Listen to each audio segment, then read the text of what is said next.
स्वागत है। 1 फरवरी 2026 और वित्त मंत्री निर्मला सीतारमण ने अपना 9वां केंद्रीय बजट पेश कर दिया है।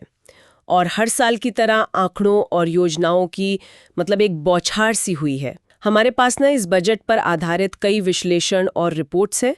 तो आज हम इन्हीं के जरिए ये समझने की कोशिश करेंगे कि भारत की आर्थिक गाड़ी आखिर जा किस दिशा में रही है। अगर ये बजट एक कहानी है तो इसका हीरो कौन है? क्या वो एक कंस्ट्रक्शन वर्कर है, एक किसान है, या फिर वो गिग वर्कर जिसे पहली बार हेल्थ इंश्योरेंस मिल रहा है? चलिए इस कहानी के पन्ने पलटते हैं। सबसे पहले वो कौन सी एक बड़ी बात है जो इस पूरे बजट का सार बताती है? देखिए, इस बजट में एक बहुत ही दिलचस्प विरोधाभास को साधने की कोशिश की गई है।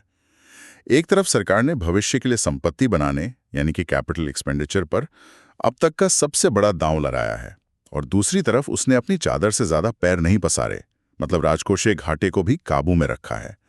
ये एक बहुत ही, आप कह सकते हैं, बारीक संतुलन है। इसे साधना आसान नहीं होता। आपने कैपिटल एक्सपेंडिचर और राजकोषीय घाटे की बात की। ये शब्द हम हर बजट में सुनते हैं, पर कई बार इनका असली मतलब खो जाता है। क्या आप हमारे श्रोताओं के लिए इसे थोड़ा सरल भाषा में समझा सकते हैं? खासकर ये कैपिटल एक्सपेंडिचर इतना जरूरी क्यों माना जाता है? जरूर। इसे ऐसे सोचिए, सरकार के 2 तरह के खर्च होते हैं। एक होता है रेवेन्यू खर्च, जो घर चलाने जैसा है, जैसे तनख्वाह देना, सब्सिडी देना। बिल्कुल, तनख्वाह, सब्सिडी, ब्याज चुकाना, ये सब जरूरी है, लेकिन इससे कोई नई संपत्ति नहीं बनती है। दूसरा होता है कैपिटल एक्सपेंडिचर। ये घर बनाने जैसा है। जब सरकार सड़कें, बंदरगाह, रेलवे लाइन या फैक्ट्री बनाने पर पैसा लगाती है तो वो देश के लिए एक संपत्ति बना रही होती है। इससे न केवल तुरंत रोजगार पैदा होता है, बल्कि भविष्य में अर्थव्यवस्था की रफ्तार भी बढ़ती है। इसीलिए अर्थशास्त्री इस पर इतना जोर देते हैं। अच्छा, और राजकोषीय घाटा? राजकोषीय घाटा यानी फिस्कल डेफिसिट, ये सरकार की कुल आमदनी और कुल खर्च के बीच का अंतर है। सीधे शब्दों में कहें तो ये वो रकम है जो सरकार को बाजार से उधार लेनी पड़ती है अपना काम चलाने के लिए। तो जितना ज्यादा घाटा उतना ज्यादा कर्ज और उतना ही ज्यादा ब्याज का बोझ। इस बजट में सरकार का कुल खर्च लगभग 53.47 लाख करोड़ रुपए है, और इसके बावजूद राजकोषीय घाटे को जीडीपी के 4.3% पर लाने का लक्ष्य रखा गया है, जो पिछले साल 4.4% था। ये संतुलन वाकई कमाल का है। एक तरफ आप घर बनाने पर रिकॉर्ड तोड़ खर्च कर रहे हैं, जो आंकड़ों के मुताबिक 12.2 लाख करोड़ है, और दूसरी तरफ आप कह रहे हैं कि आपका उधार भी कम हो रहा है। पर यह जादू हो कैसे रहा है? क्या सरकार कहीं और से खर्च में कटौती कर रही है? ये बहुत अच्छा सवाल है। इसका जवाब 3 हिस्सों में छिपा है। पहला, सरकार को उम्मीद है कि अर्थव्यवस्था तेजी से बढ़ेगी, जिससे टैक्स कलेक्शन अपने आप बढ़ जाएगा। ठीक है। दूसरा, कुछ सब्सिडी को तर्कसंगत बनाया गया है। और तीसरा और सबसे महत्वपूर्ण, सरकार को लगता है कि इंफ्रास्ट्रक्चर पर किया गया ये भारी निवेश वो प्राइवेट इन्वेस्टमेंट को भी खींचेगा, जिससे अर्थव्यवस्था का पहिया और तेजी से घूमेगा और सरकार की कमाई बढ़ेगी। ये एक तरह का दांव है, आज ज्यादा खर्च करो ताकि कल ज्यादा कमा सको। तो चलिए इस दांव के सबसे बड़े हिस्से पर आते हैं। 12.2 लाख करोड़ रुपए का कैपिटल एक्सपेंडिचर। ये आंकड़ा सुनने में ही बहुत बड़ा लगता है। इसे किसी चीज से तुलना करके बताएं तो? इसे ऐसे समझिए कि ये रकम भारत के पूरे स्वास्थ्य और शिक्षा बजट को मिलाकर भी लगभग 2 गुनी है। 2 गुनी? हाँ, ये दिखाता है कि सरकार की प्राथमिकता अभी सिर्फ और सिर्फ इंफ्रास्ट्रक्चर बनाने पर है। तो ये पैसा मुख्य रूप से कहाँ लगाया जा रहा है? हमारी जानकारी के अनुसार इसका एक बड़ा हिस्सा सड़कों और रेलवे पर जा रहा है, पर इसकी प्राथमिकताएं क्या हैं? बिल्कुल, इसमें से 6 लाख करोड़ से ज्यादा यानी लगभग आधा पैसा, आधा? हाँ, लगभग आधा सिर्फ सड़क और रेलवे पर जा रहा है। रेलवे के लिए 2.81 लाख करोड़ रुपए का आवंटन है। लेकिन यहाँ दिलचस्प बात सिर्फ नई ट्रेनें चलाना नहीं है। साथ हाई स्पीड रेल कॉरिडोर जैसे प्रोजेक्ट्स के पीछे का मकसद पूरे देश में सामान और लोगों की आवाजाही को सस्ता और तेज बनाना है। ये भारत की लॉजिस्टिक्स लागत को कम करने की एक सोची समझी रणनीति है, ताकि हमारे उत्पाद दुनिया में ज्यादा प्रतिस्पर्धी बन सकें। और सड़कों के मामले में भी रिपोर्ट्स एक दिलचस्प बदलाव की ओर इशारा कर रही हैं। ऐसा लग रहा है कि अब जोर नई सड़कें बनाने से ज्यादा मौजूदा नेटवर्क के रखरखाव पर है। आपने सही पकड़ा। देखिए, 2014 से अब तक नेशनल हाईवे नेटवर्क 61% बढ़कर 1.46 लाख किलोमीटर हो गया है। काफी ज्यादा है ये तो। बहुत ज्यादा। तो अब चुनौती इसे बनाए रखने की है। इसलिए 3.10 लाख करोड़ के आवंटन का एक बड़ा हिस्सा मौजूदा सड़कों को बेहतर बनाने, उन्हें सुरक्षित बनाने और उनकी मरम्मत पर खर्च होगा। ये उतना ग्लैमरस काम नहीं है जितना नई सड़क का उद्घाटन करना, लेकिन अर्थव्यवस्था के लिए शायद ज्यादा जरूरी है। तो एक तरफ देश के अंदर कनेक्टिविटी की धमनियों को मजबूत किया जा रहा है, लेकिन देश की सीमाओं को सुरक्षित करने के लिए इस बजट में क्या है? मैंने देखा कि रक्षा बजट में एक बड़ी छलांग लगाई गई है। हाँ, रक्षा बजट में 15.3% की बढ़ोतरी हुई है और ये अब 7.85 लाख करोड़ हो गया है। रिपोर्ट्स में इसे सीधे तौर पर ऑपरेशन सिंदूर और मई 2025 में हुए भारत-पाकिस्तान गतिरोध के बाद बदले हुए भू राजनीतिक माहौल से जोड़ा जा रहा है। इसमें भी ध्यान देने वाली बात कैपिटल खर्च है, जो 2.19 लाख करोड़ है। ये पैसा नए लड़ाकू विमानों, ड्रोन्स और सबसे महत्वपूर्ण स्वदेशी प्लेटफॉर्म्स पर खर्च होगा। ठीक है, आत्मनिर्भर भारत के तहत स्वदेशी रक्षा उत्पादन पर जोर देना अच्छी बात है, लेकिन आलोचक ये भी कहते हैं कि इससे हम दुनिया की सबसे बेहतरीन टेक्नोलॉजी से दूर हो सकते हैं और हमारे हथियार महंगे और कम असरदार हो सकते हैं। इस तर्क में कितना दम है? ये एक जायज चिंता है, लेकिन यहाँ सरकार की सोच लंबी अवधि की है। LCH प्रचंड हेलीकॉप्टर जैसे प्रोजेक्ट्स, जिसमें 65% से ज्यादा स्वदेशी सामग्री है, वो सिर्फ एक हेलीकॉप्टर बनाने के बारे में नहीं है। ये भारत में ही डिजाइन, टेस्टिंग और उत्पादन का एक पूरा इकोसिस्टम बनाने के बारे में है। हो सकता है कि शुरुआत में ये थोड़ा महंगा और धीमा लगे, लेकिन 10-15 साल बाद ये भारत को रणनीतिक रूप से आत्मनिर्भर बना सकता है, जहां हमें जरूरी पुर्जों के लिए किसी दूसरे देश पर निर्भर नहीं रहना पड़ेगा।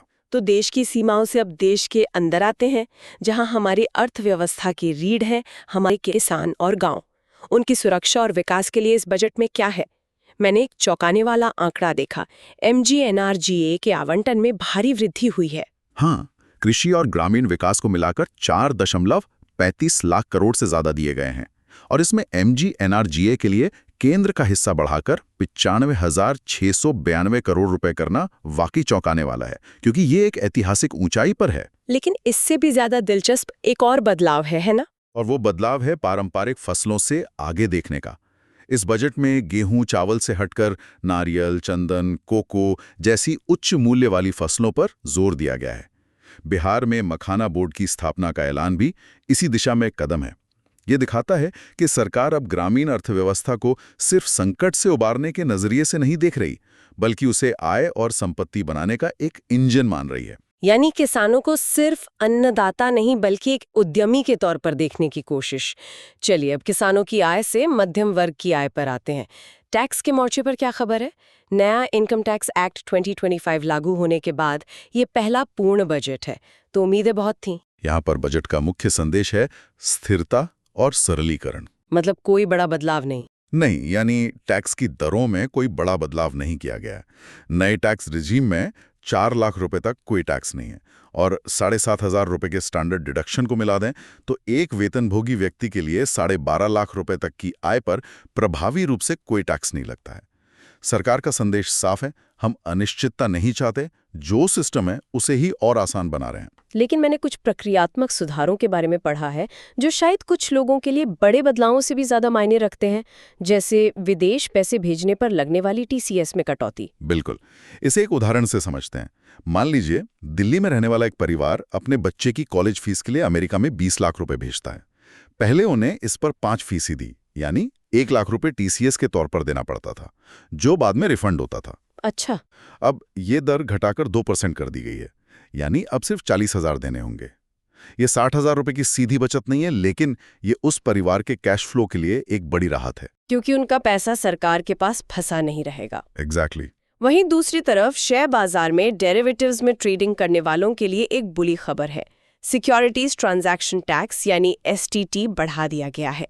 इसके पीछे क्या सोच हो सकती है? ऐसा लगता है कि सरकार रिटेल निवेशकों द्वारा की जाने वाली अत्यधिक सट्टेबाजी को लेकर थोड़ी चिंतित है।